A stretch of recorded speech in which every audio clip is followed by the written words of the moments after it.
Hey guys, welcome back to my channel. It is time for another true crime video yet again, and today we will be talking about the very tragic case of the Camp Scott murders, also known in this true crime community as the Oklahoma Girl Scout murders.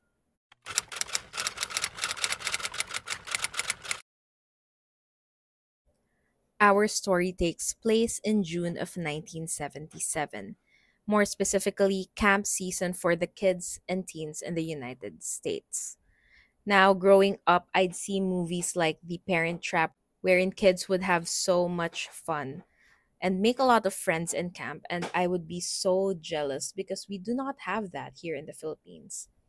But after hearing about this case, I'm glad that we don't have camp here.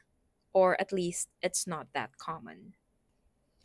On June 12th, 1977, 140 girls arrived at Camp Scott in Mace County, northeastern Oklahoma.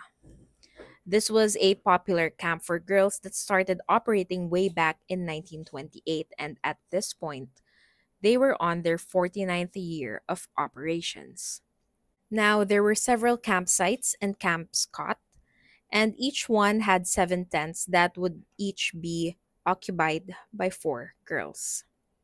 But today, we will be focusing on Tent 7 in a campsite called Camp Kiowa.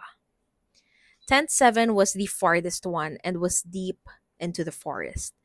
It was approximately 150 yards away from the nearest camp counselor's tent, and in it were 3 girls: 9-year-old Michelle Heather Goose, 8-year-old Lori Lee Farmer, and 10-year-old Doris Denise Milner. Now, supposedly, there should have been another girl with them. However, due to a few errors, this unnamed fourth girl was then assigned to a different tent. And this small mistake would actually end up saving this little girl's life. Now, the girls' first day at camp was met by a storm, a literal storm. But they still had fun. Well, at least most of them did. After a day of activities and eating together at the dining hall, all 140 campers were asked to go back to their respective tents and rest for another fun filled day in the morning. However, this would never happen. The following day, June 13th, 1977, at around 6 in the morning, a camp counselor named Carla was jogging on the trails leading to the shower area when she spots 3 sleeping bags under a tree. Thinking that this must have been luggage left by one of their campers, she decided to go and check it out, pick them up, and return it to their rightful owner. But before she could even get close enough to do so, she sees the dead body of a child. Specifically, 10-year-old Doris Denise Milners.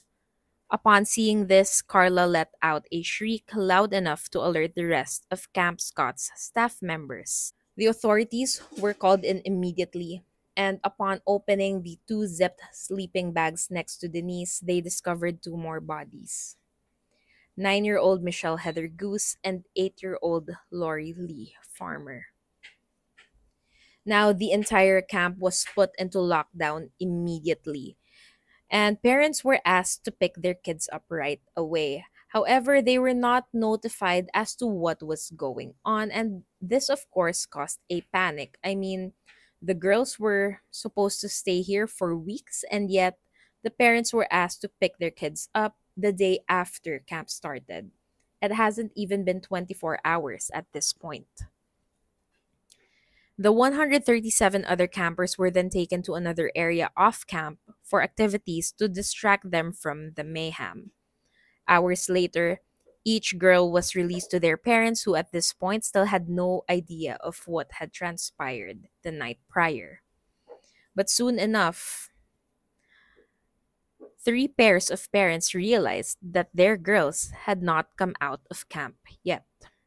On June 13th, 1977, Camp Scott would close its doors permanently, and they would never see their 50th year of operations. The very next day, June 14th, an extensive investigation began. Based on the girls' autopsies, it seemed that Michelle and Lori were attacked inside of their tent while Denise was dragged outside deeper into the woods. Michelle and Lori, as I have mentioned earlier, were found zipped up inside their sleeping bags. They were both in a fetal position, and the cause of for both girls were found to be blunt force trauma to their heads. Denise, on the other hand, was first brought outside and was violated before being. This was a 10-year-old little girl attending camp.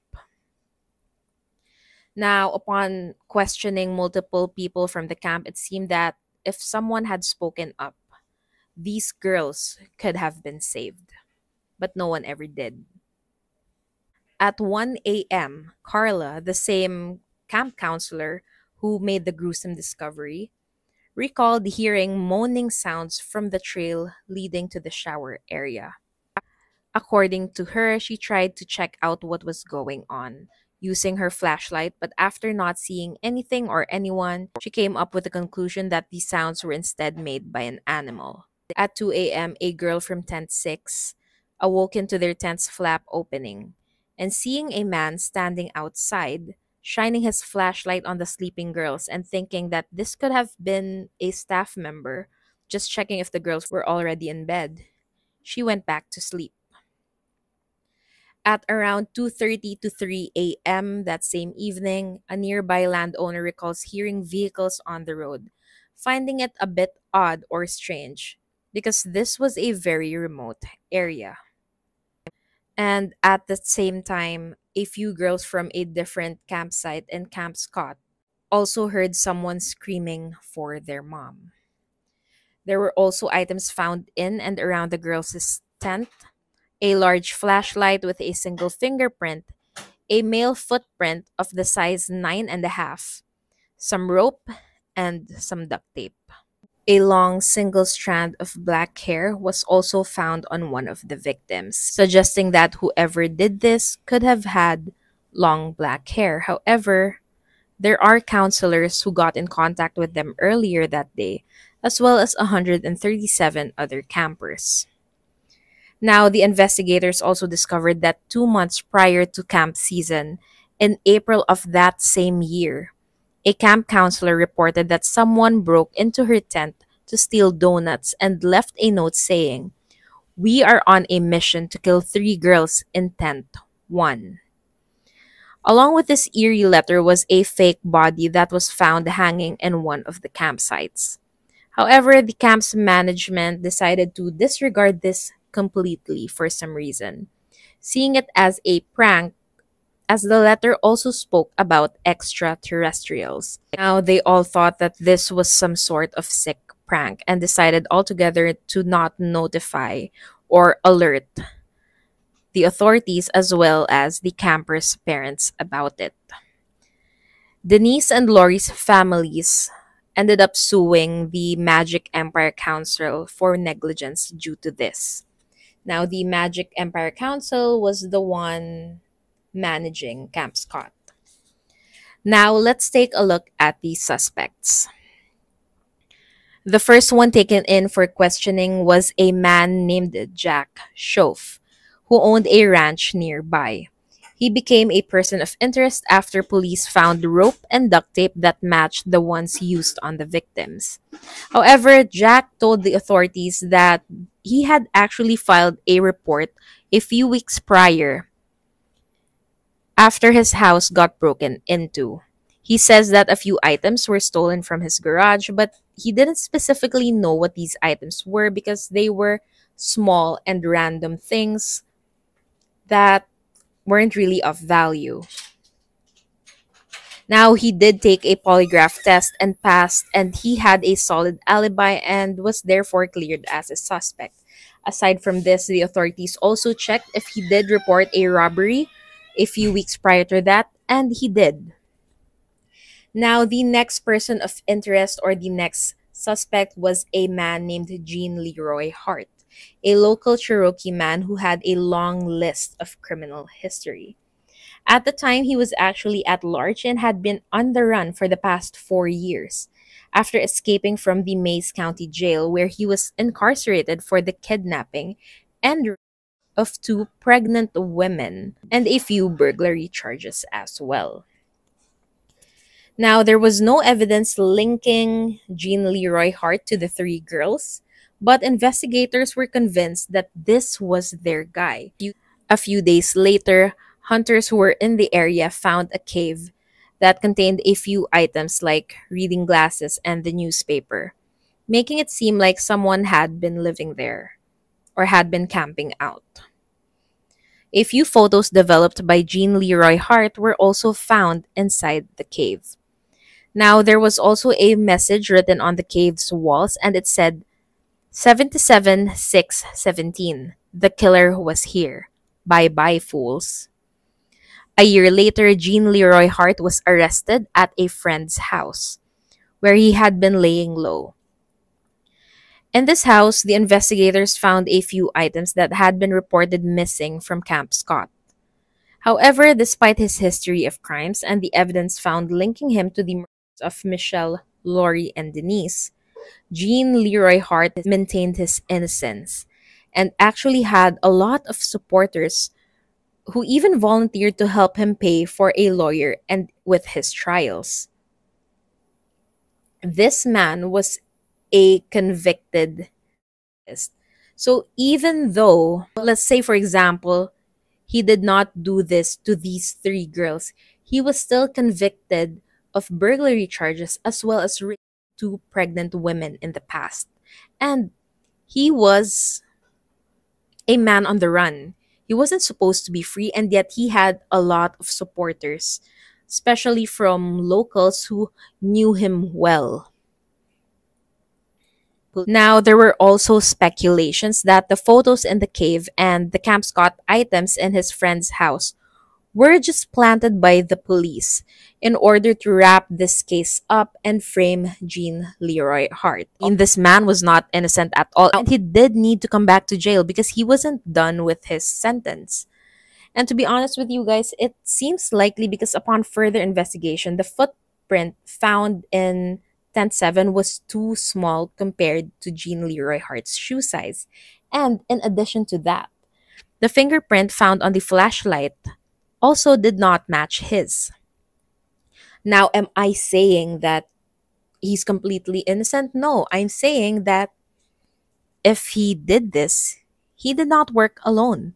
Now, although he was acquitted of all charges regarding the three campers, Jean Leroy Hart was still taken back to Mays County Jail to continue serving his previous convictions. However, just 2 months after, he suddenly dropped after having a massive heart attack. Apparently, he was jogging and he had no history of any ailments, and he just had a massive heart attack. And he passed away at the age of 35. Now, it has been 46 years since this happened, and until now, this case remains unsolved.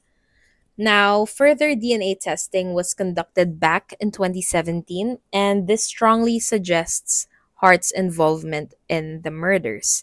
However, this case officially remains unsolved. I mean, was it Hart? Did he act alone? Or did he have an accomplice or two? Or was it completely someone else? Sadly, we might never find out what really transpired that night and who was really involved. And that is pretty much all the information that I have for today's case. I will be uploading a follow-up video on Thursday or Friday regarding this case, and I will be reading and reacting to other people's insights, theories, and conspiracies regarding this case. And I will also be sharing my own theories and thoughts as well. I hope you found this case interesting. Don't forget to give this video a thumbs up if you did and subscribe if you haven't. Thank you so much for tuning in, and I will see you guys on my next video.